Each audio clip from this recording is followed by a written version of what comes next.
আসসালামু আলাইকুম। Football short রিপোর্টে আপনাদের সবাইকে স্বাগতম। রিয়াল মাদ্রিদ ভার্সেস ওসাসুনার ম্যাচে লা লিগার প্রথম ম্যাচে রিয়াল মাদ্রিদ সান্তিয়াগো বার্নাব্যুতে নিজেদের হোম গ্রাউন্ডে ১-০ গোলে জয় নিয়ে মাঠ ছাড়ে, এই খবরটা আমরা এখন সবাই জানি। এখন কথা হলো, রিয়াল মাদ্রিদ এত কিছু করার পর, রিয়াল মাদ্রিদ এত সাইন করানোর পর, এত হাইপ ক্রিয়েট করার পর শুধুমাত্র একটা গোল, তাও আবার ওসাসুনার মতো দলের এগেইনস্টে, যেখানে কিলিয়ান এমবাপ্পের মতো তারকা ৯০ মিনিট গেম টাইম প্লে করে, আরদা গুলার, ট্রেন্ট আলেকজান্ডার-আর্নল্ড, চুয়ামেনি, ফেডরিকো ভালভার্দের মতো প্লেয়াররা খেলে শুধুমাত্র এক গোল নিয়ে জয় নিয়ে কোন রকম মান সম্মান বাঁচিয়ে মাঠ ছাড়ে। ভাই, এটা ভাই অনেক রিয়াল মাদ্রিদ ফ্যান এবং অন্যান্য ক্লাবের সাপোর্টারও এই বিষয়ে কথা বলছে যে কি লাভ হলো এত কিছুর পর, কোচ চেঞ্জ করার পর, সাবি আলোনসো দায়িত্ব নেওয়ার পর কি হলো ভাই। এখন আমি আপনাদের উদ্দেশ্যে একটা কথা বলতে চাই, ১-০ গোলে জয় নিয়ে মাঠ ছেড়ে রিয়াল মাদ্রিদ, এইখানে আপনি রিয়াল মাদ্রিদের উন্নতি খুঁজে পাচ্ছেন না। এই তো আমি আপনাকে এই ম্যাচেই রিয়াল মাদ্রিদের উন্নতি দেখিয়ে দেব। প্রথম উন্নতি রিয়াল মাদ্রিদের, থিবো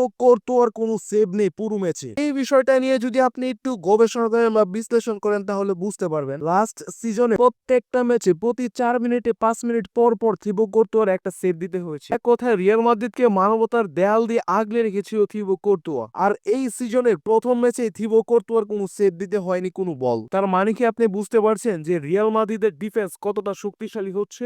অপোনেন্টের অ্যাটাকাররা বল নিয়ে গোলকিপার পর্যন্ত পৌঁছতেই পারছে না। আর পুরো ম্যাচে আপনি যদি রিয়াল মাদ্রিদের বল পজিশন দেখেন তাহলে আপনি অবাক হয়ে যাবেন। পুরো ম্যাচে রিয়াল মাদ্রিদ ৭৫% এর উপরে বল দখল নিজেদের কাছে রেখেছিল। আর সবথেকে উল্লেখযোগ্য যে বিষয়টা চোখে পড়ার মতো ছিল, সেই বিষয়টা হলো বল লুজ করার পর প্রত্যেকটা প্লেয়ার দৌড়ায়। তারা বল রিকভারি করার জন্য রান মেক করে, তারা বল রিকভারি করার জন্য দৌড়ায়। আপনার কি মনে আছে জাবি আলোনসো দায়িত্ব নেওয়ার পর একটা কথা বলেছিল যে আমার টিমে জায়গা পেতে হলে বল রিকভারি করার জন্য দৌড়তে হবে, বলের পিছনে ছুটতে হবে। আর রিয়াল মাদ্রিদের এই ম্যাচটা দেখে আমার স্যার অ্যালেক্স ফার্গুসনের কথা মনে পড়ে যাচ্ছে। স্যার অ্যালেক্স ফার্গুসন বলেছিল, টাইগাররা ফরওয়ার্ডরা তোমাকে ম্যাচ জিতাবে আর একটা ডিফেন্ডার তোমাকে টাইটেল জিতাবে, তোমাকে লিগ জিতাবে। তো তাহলে আপনারা বুঝতে পারছেন রিয়াল মাদ্রিদ কোন পথে হাঁটছে। রিয়াল মাদ্রিদের জন্য রইল শুভকামনা। তো ভিডিও ভালো লাগলে শেয়ার করুন, পেজটিকে ফলো করুন এবং ইউটিউব চ্যানেলটিকে সাবস্ক্রাইব করুন। এতক্ষণ সাথে থাকার জন্য ধন্যবাদ সবাইকে, ভালো থাকবেন।